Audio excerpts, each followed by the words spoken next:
I never planned on going with Julian to that meeting.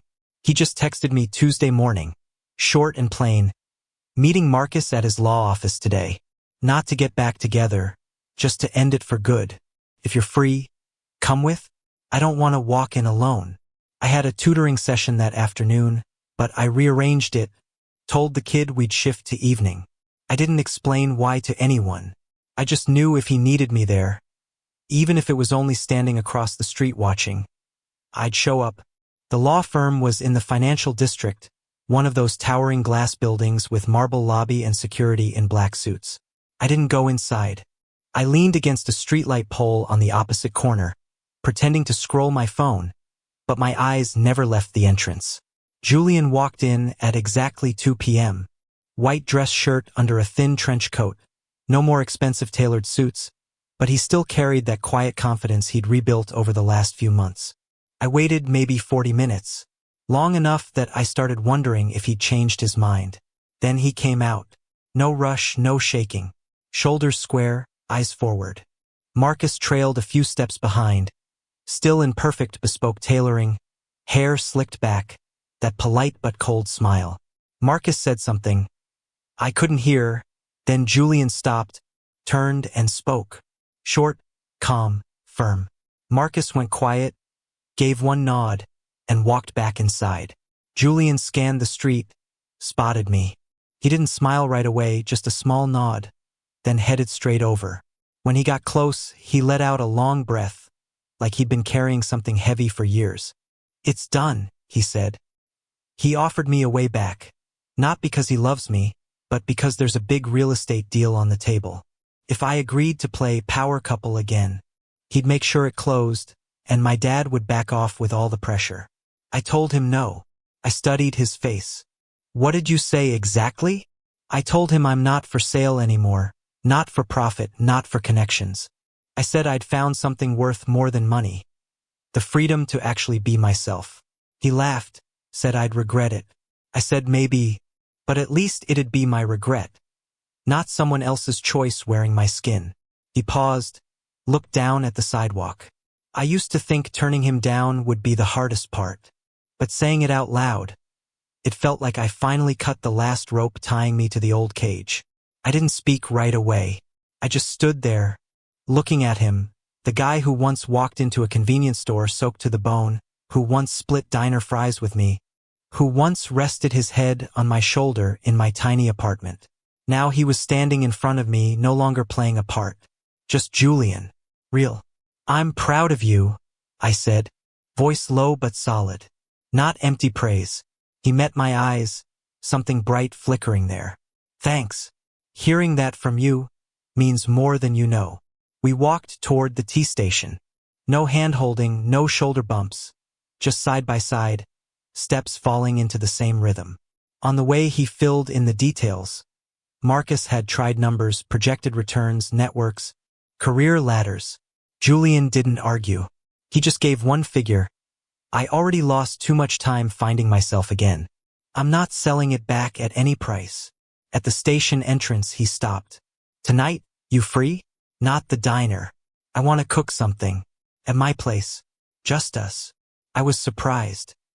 He'd never invited me to the little Alston sublet he was crashing in. Bare furniture, tiny kitchen. You cook. He gave a half smile. Not great, but I've been watching YouTube tutorials. I nodded. Yeah. 8 o'clock. His smile warmed up. No more walls. 8. Don't bring anything. I've got it. He turned, tall frame disappearing into the rush hour crowd. I stood there, hands in pockets, feeling something shift. Not dramatic, just another layer of my armor peeling away. That night I showed up on time. The smell of sautéed onions and seared beef drifted from the small kitchen. He was in an old t-shirt and apron, hair messy, but he looked happy.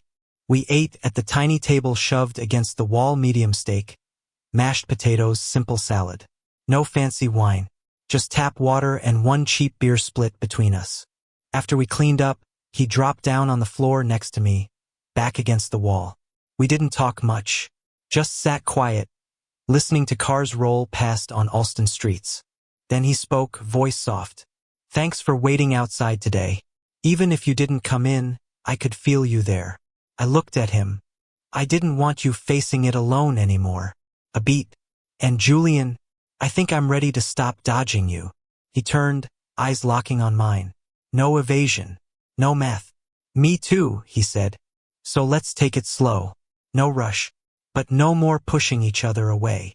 Then he leaned his head lightly against my shoulder. I didn't move him. We stayed like that, shoulder to shoulder, in his cramped apartment, the smell of dinner lingering and Boston humming outside the window. That night, for the first time in months, the space between us didn't feel like a barrier. It just felt like room to walk forward, together, careful, sure. Boston winter hit early that year. Snow started Friday morning, light flurries at first, then heavy by late afternoon, blanketing the city white. I was driving my beat-up Honda Civic back from my last DoorDash run on Harvard Avenue. Hoodie soaked, fingers numb, going slow because the roads were slick. Then the engine coughed, sputtered, died. The car slid a few feet and stopped crooked near the corner of Harvard and Brighton. Hazard lights blinked weakly. I tried restarting, nothing. I sighed, staring at the snow piling on the windshield. No point in panicking. I pulled out my phone and texted Julian. Car died on the road, near Harvard Avenue and Brighton. Can you come help push? I'm trying alone, but it's too slippery. He replied instantly, Stay put. I'm on my way. 10 minutes later he appeared, jogging through the snow, denim jacket dusted white, hair wild, cheeks flushed from the cold. When he saw me, he gave a small laugh despite the mess. Elias, I'm here. We pushed together. The car was heavy, tires spinning in wet snow, but two guys, one used to manual labor, the other once living in luxury condos, put our shoulders into it. It inched forward bit by bit. Snow stung our eyes, got in our mouths, froze our skin. I slipped once, almost went down. Julian grabbed my arm, yanked me steady. We both cracked up in the middle of the storm, loud, free laughter, no restraint. We look pathetic, I yelled over the wind. But we're doing it, he yelled back. Finally, the car was safely on the shoulder. We leaned against it, panting, snow caked in our hair and on our shoulders. Julian looked at me, face red from cold and grinning. Then he reached up, brushed snow off my hair. Slow, deliberate, closer than before. You cold? He asked, voice low. Yeah, I said. But I'm okay. He went quiet, eyes locked on mine. Snow fell between us, blurring the world into soft white, like everything else had disappeared except the two of us. Elias, he said, steadier than I'd ever heard him. I'm done waiting. I've waited long enough for you to be sure, for me to be sure, for the job offer, for everything to feel stable. Life's never going to be completely stable. And I like you. For real. Not because you pulled me out of my old world. Not because you were there on the worst days. Because you're you, honest, grounded, tough as hell. And you make me want to be better every single day. My heart slammed against my ribs. The snow suddenly quieter. I looked at him, cheeks flushed, blue eyes bright under the yellow streetlight, snow clinging to his lashes. No walls left. I like you too, I said, voice rough from cold and feeling. Have for a long time. But I was scared. Scared if we started and it fell apart, I'd lose everything: scholarship, offer, focus. Scared of losing you. Scared of losing myself. He stepped closer. Close enough I could feel his heat cutting the wind. Then let's not be afraid of falling. Let's just promise. If we fall, we get up together. No quitting. No running. I nodded slowly. I promise. He smiled, warmest one yet. Then he leaned in, waiting. I reached up, pulled him closer, and pressed a soft kiss to his forehead. Not rushed, not claiming. Just warm contact in the freezing snow. My lips against his skin, my breath in his hair. He closed his eyes, let the moment sink in, snow falling. Broken down car, two guys standing in the middle of a Boston street, finally saying what we'd both known. When I pulled back, his eyes were shining. But I still don't want us to make it official right this second. He raised an eyebrow. Why not? Let's wait till the job offers land. Both of us. I want us to start when we're both free, when your internship's solid, when I'm not drowning in deadlines and debt every day. I want us walking into this on steady ground, not with fear hanging over us. He laughed softly, real, through the snow. You're right. We wait for the offers. Then he pulled me into a quick, tight hug. Not long. Just long enough to feel his heart pounding through wet layers. He let go, grinning wide. Now call roadside assistance. This car isn't driving itself. We stood there a while longer, laughing into the storm, called the tow, then walked the few blocks to his place. On the way he grabbed my hand for a second, then dropped it because it was too damn cold. But that brief grip told me everything. We'd crossed the last line. That night, snow still falling outside his window, we sat in his tiny apartment drinking hot coffee, talking about what came next. Not some distant future, but the real stuff ahead. Offers, finals, graduation, and after that, maybe the real beginning. I got home late, snow still coming down, but my chest felt warm in a way it hadn't in years. For the first time in forever, the future didn't scare me. Because whatever came, I wasn't facing it alone. Everything moved faster than I expected. Late December, snow still crusting the Alston sidewalks. My phone buzzed during a high school math tutoring session. Unknown number from Florida. I stepped into the hallway. A nurse's calm, clipped voice. Your father was admitted with a heart attack. He listed you as next of kin. Initial bills already over 8,000, ICU tests, meds. If he needs surgery, it'll climb. I stood frozen in the corridor, gripping the phone. My dad, the guy who'd lost his job years ago, lived on disability and small bets to make it back, was in a Miami hospital, no good insurance, no savings. He wouldn't call himself. Too ashamed. But the hospital had to. My throat went dry. Not anger, just bone-deep tired. These calls had come too many times. I cut the session short, texted Julian. Dad's in the hospital. Heart attack. I need some time to think. No begging. Just the fact, because I didn't know what else to say. He called immediately. Voice steady, no panic. I'm coming over. Stay put. He showed up at my place in under 30 minutes, 2 black coffees from the corner spot in hand. We sat on the floor, backs to the wall like always. I told him the basics. Bill, Dad's condition, no way to pay. No tears, no cursing. Just quiet, fingers tight around cooling coffee. Julian listened without interrupting. When I finished, he stayed silent a moment, then pulled out his phone, opened his banking app. I got my first internship paycheck last week, he said evenly. $6,000 after taxes. I'm selling GU5 right now. It's a loan, not a gift. 6-month term, interest at my savings rate, 4.5% right now. Sign a note if you want, but I know you'll pay it back. Don't fight me.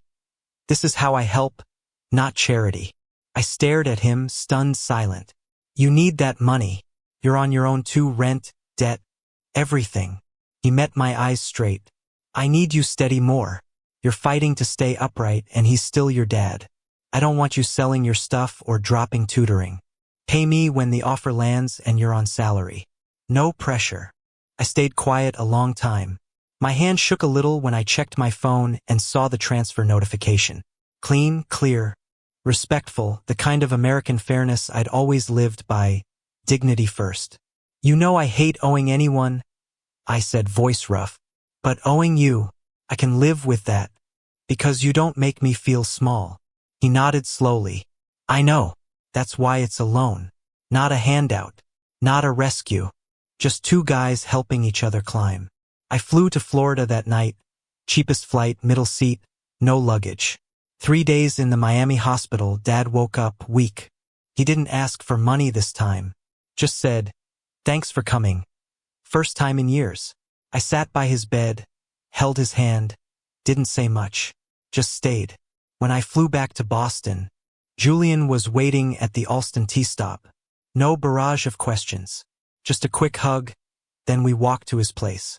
In his small kitchen, he poured 2 black coffees. We sat on the floor, backs to the wall. "Thanks," I said quietly. "Not just for the money. For giving me a way to help him without feeling bought or pitted. You kept my pride intact." He turned to me. The space between us was only inches now. He lifted his hand, brushed my cheek. Fingers warm, trembling just a little. I looked at him, voice thick with feeling. "Julian, I don't know how I'll ever pay you back." He smiled softly. "Pay me back by keeping being you," he said. "And by staying with me once things settle." I nodded, then leaned in and kissed his cheek. Not lips, not forehead, just a gentle press full of gratitude and connection. That night he fell asleep on the floor. Bed only fits one. I pulled the blanket over him, sat watching him sleep, and for once I wasn't running numbers. I just thought, if this is the price to be with him, alone, a little waiting, a little sacrifice, I'll pay it gladly, because he wasn't just someone I liked. He was the person who made this life feel worth fighting for. And the deepest connection doesn't come from grand confessions. It comes from standing in the wreckage together and still choosing each other. That Boston winter dragged longer than most, but eventually the day came when everything shifted. Julian's job offer landed on a Friday morning in early March. Strategy consulting firm downtown, $65,000 starting, plus bonus and full benefits. He read the email 3 times before believing it. No dream, no connections, just 4 years of grinding, part-time jobs, and all-nighters in the library. He screenshot it and sent it to me instantly. I replied in under 2 minutes, "Pizza at your place. Hey, we're celebrating." That night, his little Alston apartment felt warmer than usual. He'd tidied fast, wiped the table, stacked papers. I showed up on time with 2 big boxes from the corner spot, pepperoni and mushroom, cheap but the best around. Black hoodie, hair messy from the cold wind, eyes bright. We sat on the floor, backs to the wall, pizza boxes open between us. No candles, no wine. Just 2 cold Cokes and soft jazz from his phone radio. "You did it," I said, pride thick in my voice. "Offer from your dream firm. No more hanging debt. You're free." He smiled, took a bite. "Couldn't have without you." "What about you?" I nodded. "They called for the final round last week. I think news is coming soon. Starting pays a little less than yours, but enough to start paying down debt. And paying you back." He shook his head. "No rush. Get steady first." He looked at me longer than usual. The air between us had changed. No hesitation, no spreadsheets. Just the certainty we'd both been waiting for. "Elias," he said quietly, "I've waited long enough. My offer's here. Yours is coming. We're not drowning in deadlines anymore. Not terrified of losing everything if we move forward. I want us to start. For real." My heart pounded, but not from fear. From knowing the moment had finally arrived. Not in some snowy romance. Not at a dreamy fall festival. Right here, in a beat-up Alston apartment, smelling like pizza and street noise, I set my slice down, met his eyes. "I want that too." He smiled slow, warm. He slid closer, knees touching mine. Then his hand rose, cupped my cheek, thumb tracing my cheekbone. His skin was warm, trembling with feeling. I didn't pull away. I just looked at him, waiting. He leaned in slow, giving me every second to back out. I didn't. When his lips met mine, the world stopped. First kiss, not rushed, not desperate. Soft, deep, full of trust. His mouth warm, breath mingling with mine. His fingers slid into my hair, pulling me closer. I kissed back, hand on his chest, feeling his heart hammer under the hoodie. The kiss stretched. Not movie style, no swelling soundtrack, no slow-mo. Just 2 grown men who'd walked through hell together, finally letting go. When we broke apart, foreheads pressed, breathing hard. "Thanks for waiting for me," I whispered. "Thanks for never giving up on me," he whispered back. He smiled, then kissed me again. Deeper this time, hungrier. His hands gripped my waist, pulled me onto his lap. We kissed like we were making up for every held-back month. The accidental brushes in the library, the quiet shoulder leans, The forehead kisses in the snow. Now everything poured out, no barriers, no fear. We ended up lying on the floor, pizza forgotten and cold beside us. He wrapped around me from behind, chin on my shoulder, murmuring words that didn't need volume. I like you, Elias. Really like you. And I'm not letting you face anything alone anymore. I turned, kissed him softly. Same. And we'll get through whatever's left together. That night we slept on the floor, blanket thrown over us, hands linked. Not some fairy tale first night. Just the real first night, when two guys who'd survived the worst still chose each other. Next morning, weak Boston winter sun filtered through the window. I woke in his arms. He was still asleep, breathing steady, hair a mess. I watched him, and for the first time, the future didn't feel like a threat. Because the future wasn't just mine anymore. It was ours.